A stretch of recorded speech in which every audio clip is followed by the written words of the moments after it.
Good morning, students. Today we are going to cover up a question of oversubscription of share. Question number 19. Page number is 9.114. This question is most important question. तो thoroughly समझना बेटा इसको. Sugandh Limited issued 60,000 shares of ₹10 each at a premium of 2 per share. तो 10 रुपये वाला share 12 रुपये का बेच रही है company. How many shares they have offered? 60,000. Payable as 3 on application, 5 including premium on allotment, balance on first and final call. तो 3 application का रेट बेटा, 5 अलॉटमेंट का, 3 और 5 हो गए 8, तो टोटल होने चाहिए 12, 10 प्लस 2 प्रीमियम मिला के, तो बाकी बचे 4. तो first and final call, on first and final call 4 rupees balance will be there. Application were receive for 92,000 shares. Offer किए थे 60,000, एप्लीकेशन आई है 92,000. तो whenever application received are more and share offered are less, such a situation is called over subscription of shares. How directors make allotment? So the director resolved to allot as applicants for 40,000 shares were allotted 30,000, applicants of 50,000 shares were allotted 30,000, and applicants for 2,000 shares were allotted no share, nil. Their applications are rejected. Mohan, who had applied for 800 share in category 1, and Sohan, who was allotted 600 share in category 2, failed to pay the allotment money. Calculate amount received on allotment. तो let us solve this question. बड़े ध्यान से समझना बेटा ये. अब इसमें journal entries नहीं डालनी बेटा, तो सारा वर्किंग नोट्स ही बनना है. तो पहले हम ध्यान से समझते हैं इसको. Chapter share capital, topic over subscription of share. आज की डेट 14 अगस्त, यहाँ पे 2021 कर लेते हैं बेटा, और पेज नंबर है 9.114. तो हम क्वेश्चन को समराइज़ करें. हमने ओवर सब्सक्रिप्शन के केस में बेटा एक टेबल बनानी होती है जिसे कहते हैं एडजस्टमेंट टेबल.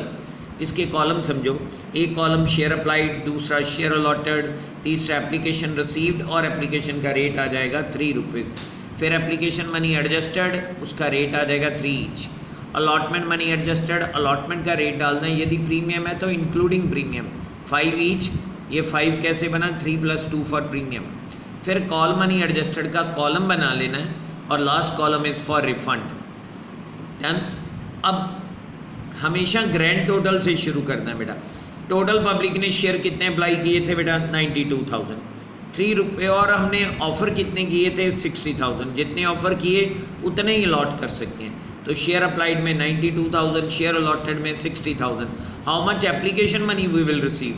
92,000 मल्टीप्लाइड बाय 3 किया तो 2,76,000 आ गया.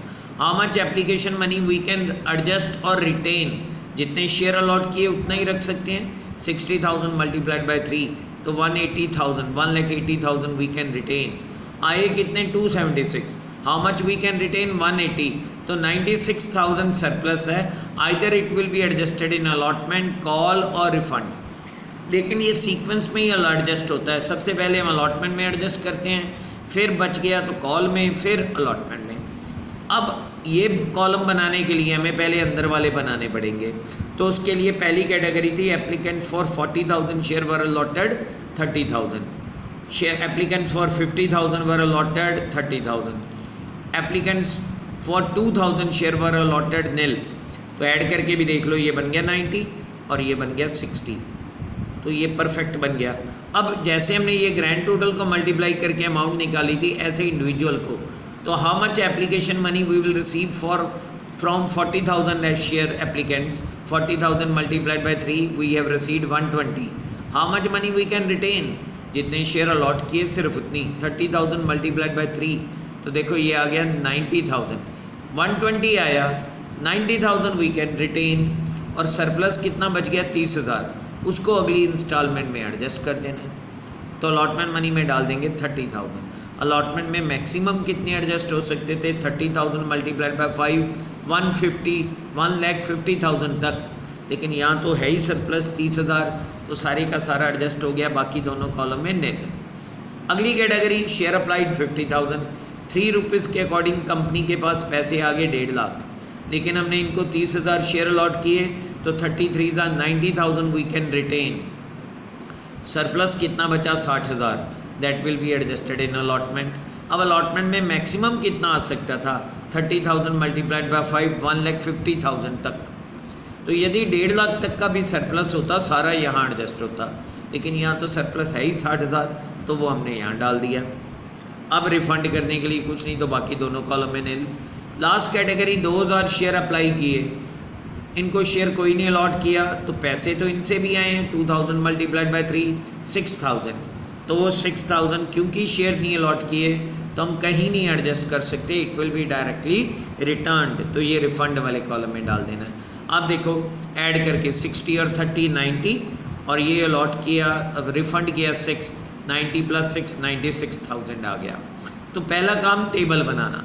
जब हमारी टेबल बन गई उसके बाद हम डिफ़ॉल्टर का नाम लिखते हैं, कौन कौन है जिन्होंने अलॉटमेंट मनी में डिफ़ॉल्ट किया। तो एक था मोहन और एक था सोहन। मोहन के केस में उन्होंने दिया था Mohan who had applied for 800 share, इसके शेयर अप्लाइड दिए हैं बट अलॉटेड ये हमें कैलकुलेट करने पड़ेंगे। सोहन के केस में उन्होंने दिया शेयर अलॉटेड 600, ये गिवन है तो अप्लाइड हमें निकालने पड़ेंगे। और मोहन बिलोंग करता है कैटेगरी 1 को, सोहन बिलोंग करता है कैटेगरी 2 को। हमने बेटा सरप्लस अमाउंट एडजस्ट की थी अलॉटमेंट में। अब यदि कोई शेयर होल्डर अलॉटमेंट में डिफ़ॉल्ट करेगा तो वो प्रो राटा है, उस केस में हमें डिफ़ॉल्टर के शेयर अप्लाइड भी चाहिए और अलॉटेड भी। इसलिए अलॉटमेंट में डिफ़ॉल्ट करने वाले ये दोनों डिफ़ॉल्टर, इनके हमें अप्लाइड गिवन है तो अलॉटेड निकालना पड़ेगा, अलॉटेड गिवन है तो अप्लाइड निकालना पड़ेगा। उसके लिए यूनिटरी फार्मूला, पहले हम मोहन का केस देखते हैं। मोहन के share allotted given applied given है तो ये फर्स्ट कैटेगरी को बिलोंग करता है, हम यही यूज़ करेंगे line. If share applied 40,000 then share allotted 30,000। तो देखो if share applied 40 then share allotted 30। अगली लाइन में if share applied 1 then share allotted 30/40।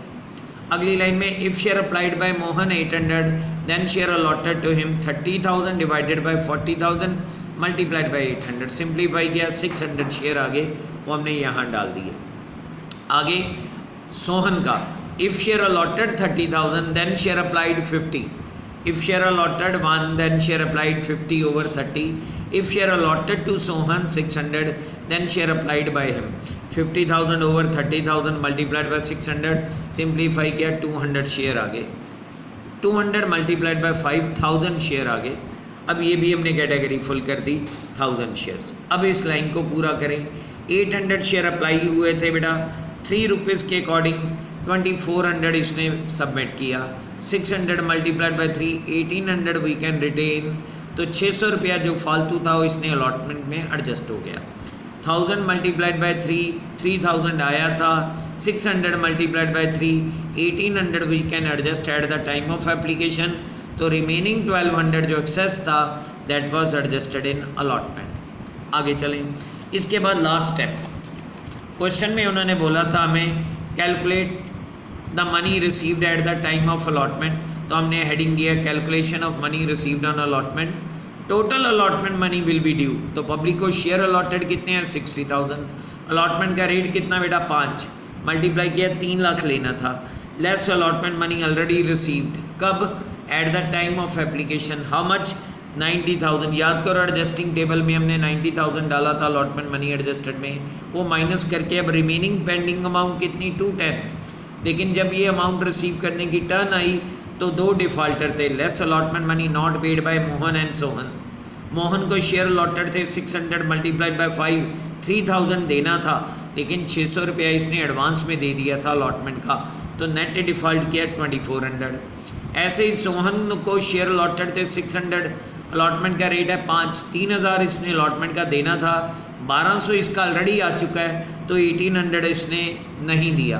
तो total allotment money not paid by both of them, तो ये बन गया 4200। इसको माइनस कर देना है और remaining amount we have collected at the time of allotment and that is our answer 2,05,800। Hopefully you are able to understand. Thank you बच्चों, बाय।